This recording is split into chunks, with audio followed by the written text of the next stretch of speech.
Colm Flynn is the Vatican correspondent for the Catholic News Network, and he joins us now live from Rome at this solemn time. Colm, the process that is going to be playing out, we'll get to that in a moment, but how would you describe the papacy that has just ended? Well, I always say that the papacy is in the eye of a beholder. You know, there are some that celebrated the life and the papacy of Pope Francis, others who condemned it. But I can tell you for certain that this news has come as a shock to all of us. I was there in St. Peter's Square yesterday for the celebration of the beautiful Easter Sunday Mass with all the flowers from the Netherlands adorning St. Peter's Basilica, celebrated by a cardinal, of course, not by Pope Francis. But at the end of the Mass, the crowds chanted, "Viva el Papa, Viva el Papa."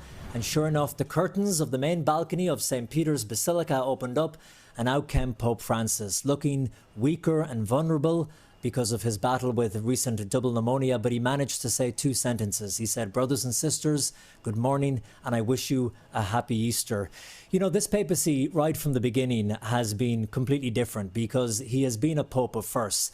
Obviously, the first from Latin America, the first Jesuit, but then the first to try and take a more simplistic approach to the papacy. He wanted to reject many of the formalities. Again, something that was celebrated by some, and others said, what? The tradition, the beauty, the symbolism behind each of these things that maybe you are pushing to the side. But, you know, take, for example, his first papal trip after becoming pope in 2013.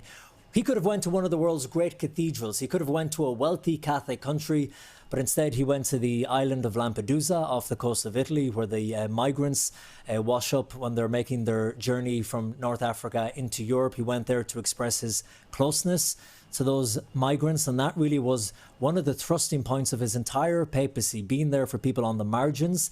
He travelled the world. I was lucky to go with him to places like Mongolia, South Sudan, Iraq, even countries where there were very little Catholic populations, sometimes even no Catholics whatsoever. But with Pope Francis, when he saw the pain and suffering in others, when he saw there was a need, he wanted to be there. And, you know, he took the name Francis, St. Francis of Assisi, a saint known for his devotion to a life of poverty and of simplicity and of being close to nature. And, you know, he would often say, preach the gospel and, if necessary, use words. And really, that's what Pope Francis did for the past 12 years or so. Gestures every day, showing his commitment to the poor and those on the margins. Colm, the proximity that you've had to him professionally and whether you've been able to garner personal insights, give me an idea about a behind closed door man, about what he would do in his private time. Was he a person who was constantly having the deepest of conversations about faith, or was he the type of person who we may be surprised about some of the things which took his attention when he had a moment to himself? Yeah, I don't want to elaborate my closeness to him. I did meet him on a number of occasions, and travelling with him to these countries, you would get an opportunity to meet him on the papal flight. That was always the beautiful thing. When you were flying to a certain country, he would come back and greet you, each journalist individually. You'd have a moment to say hello and exchange a few words. But you know what was very special, actually? My wife and I, we recently got married a few months ago, and, you know, every Wednesday the Pope would have his general audience where he would greet the public. But if you had just recently been married, you could get up close to the front. And because we both work at the Vatican as journalists, we had our press cards.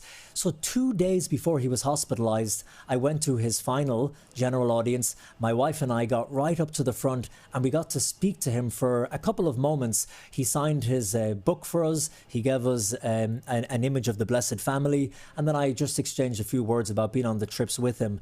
But, you know, he's a complex figure. And, you know, that is not to say that no pope is not complex. But I think Pope Francis, you know, you look at Pope Benedict XVI, he was a theologian. He was a deep thinker. He was a lecturer. That's the world he came from. Pope Francis was more about the gestures, stopping the Pope Mobile to bless a baby, to embrace someone who was sick, washing the feet of the prisoners. He liked more of those moments and those symbolic gestures, I think, and I think that's what the world will remember him for. But of course, I did have many moments with him in the Papal Palace and on the trips. Nice, I would call them cordial greetings. Beautifully said. As a person of deep faith who doesn't just commit professionally, but obviously personally, this moment for you, this moment as a Catholic, What does it mean for those of us who, in my case, I don't share the faith, but I deeply respect the faith? What does this moment mean? I don't seek for you to speak on the behalf of a billion people, but perhaps just yourself and your wife. You know what? I'm going to speak on behalf of 1.4 billion people. No, you know what? Of course, there's great sadness in a moment like this. The feeling that I had this morning when I woke up and speaking to my wife, it felt like a grandfather had passed. There was just that kind of shock, like a family member had passed away. Again, as I have said, covering this, there are people who really celebrated his papacy, others confused by bits of it. That will all be debated in weeks and months to come. But now on the day of his passing, I think the thing to remember is, it's all about Easter. Just think about this. He passed away the day after Easter, and he gave a speech yesterday. Even though he couldn't speak, he had written a 20-minute speech which he handed to the Master of Ceremonies to read. And it's actually extremely poignant that he passed away just after this, his last message to the world, because in it, while he called for peace and an end to conflict in places like Ukraine and the Middle East and so on, he said, today is all about the Easter message. Jesus is alive and Jesus is real. He said, he's not in the tomb. We look for him in the tomb, but the tomb is empty. He is among us. He is in the face of others. He said, today is a day when light has won over darkness, when good has triumphed over evil, truth has won over falsehoods. That was the message that he gave, the last message to the world before he passed away. It's sad that he passed. It is a terrible thing that we will mourn, but this is the tapestry of life, and now we will have the conclave and his successor, and the Catholic faith goes on. As you speak to the conclave, there are 252 living cardinals amongst us and spread across the world. Those under the age of 80 will enter and make the choice of the next pope. That's 135 of them. Give us an idea about how that group of cardinals has been shaped by this pope. Will the conclave essentially be in the model of the pope that has just passed, or many, of course, who Benedict perhaps had put in place? Give us an idea of the ideological sense of those 135 that will be making their choice.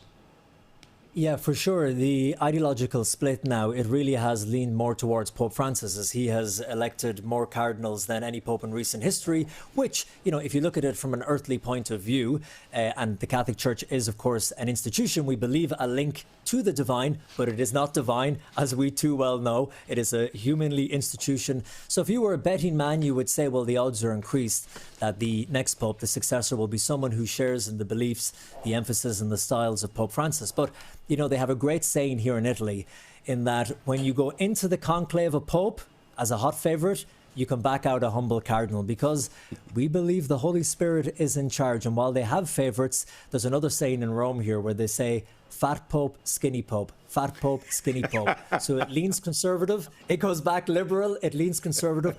So you just have to wait and see. Look, Pope Benedict XVI had a much different style. Although really, when you read the teachings, a lot of the teachings of Pope Francis and Benedict, they're actually very similar, but the emphasis was different, the tone was different.